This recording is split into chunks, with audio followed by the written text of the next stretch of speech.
ఓం శ్రీ మాత్రే నమః. జూన్ మాసంకి వచ్చేసి కన్యా రాశి వారికి చాలా బాగుందండి. ఫైనాన్షియల్గా అయితే ఏంది, స్టూడెంట్స్కి అయినా సరే.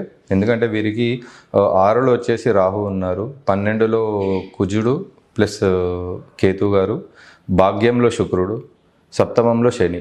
సో ఇవన్నీ కూడా వీళ్ళకి మంచిగా కలిసి వచ్చే కాలం అనే చెప్పాలి. ఇన్వెస్ట్మెంట్స్లో అయినా సరే, లేదంటే జాబ్లో అయినా సరే, గవర్నమెంట్ జాబ్స్కి అయినా సరే. స్పెషల్గా స్టూడెంట్స్ చాలా ఫోకస్ చేస్తారు ఎడ్యుకేషన్ మీద ఈ మంత్. అండ్ హయ్యర్ ఎడ్యుకేషన్ చేసే వాళ్ళకి ఇది రైట్ టైం అని చెప్పొచ్చు.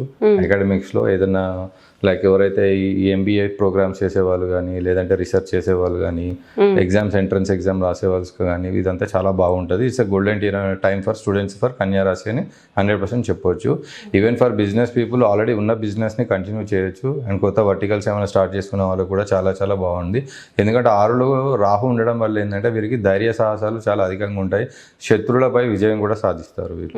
సో కన్యా రాశి వారికి this is a golden time. కాకపోతే వీరు ఏంటంటే ఒక భూ వివాదాల్లో ఇరుక్కునే ఛాన్స్ ఉంది. అదొకటి కొంచెం జాగ్రత్తగా ఉండాలి. పేపర్స్ డాక్యుమెంటేషన్ సైన్ చేసేటప్పుడు కానీ, లేదంటే కొత్త ప్రాపర్టీ కొనడం కానీ, లేకపోతే రియల్ ఎస్టేట్ బిజినెస్ చేసేవాళ్ళు కానీ, వీళ్ళు డాక్యుమెంట్స్కి 1-2 సార్లు 10 సార్లు చూసుకోవాలి. అవసరమైతే ఎవరైనా కన్సల్ట్ చేసి ఈ డాక్యుమెంట్స్ కరెక్ట్ ఉన్నాయా లేదా చూసుకోవాల్సి వస్తుంది. ఓకే, సో భూ వివాదాలు అన్నారు కాబట్టి రియల్ ఎస్టేట్లో ఉన్న వాళ్ళు కనుక కన్యా రాశి వారికి అంటే రియల్ ఎస్టేట్లో ఉన్నవారైనా సరే, ఎవరైతే ల్యాండ్ కొనాలనుకుంటున్నారో, ల్యాండ్ అమ్మాలనుకుంటున్నారో, లేదంటే ఏదైనా ప్రాపర్టీ కొనాలనుకుంటున్నారో వారు డాక్యుమెంట్స్ ఒకసారి సరిగా చూసుకోవాల్సి వస్తుంది. రియల్ ఎస్టేట్లో ఉన్న వాళ్ళకి ఇదే బిజినెస్ కాబట్టి వీళ్ళు మాత్రం పర్టికులర్గా కేర్ఫుల్గా ఉండాల్సి వస్తుంది. That is sure. సో కన్యా రాశి వారికి హెల్త్ వైజ్గా కనుక మనం చూస్తే ఆడవాళ్ళకైనా సరే, మగవాళ్ళకైనా సరే ఏ విధంగా ఉంటుంది అంటారు? వీళ్ళకి హెల్త్ ఇష్యూస్ పెద్దగా ఏం లేవండి. సో హెల్త్లో పెద్దగా భయపడాల్సింది ఏం లేదు. Everything will be all right.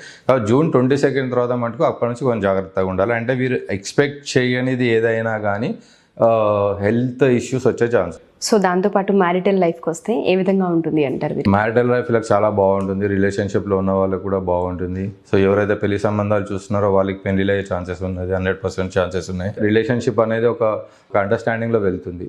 వైఫ్తోనైనా సరే, లేకపోతే కాబోయే భార్యతోనైనా సరే, లేకపోతే ఎవరైతే ప్రేమించుకున్న కపుల్స్ అయినా సరే, వాళ్ళకు కూడా ఈ టైం గోల్డెన్ టైం అని చెప్పాలి కన్యా రాశి వారికి.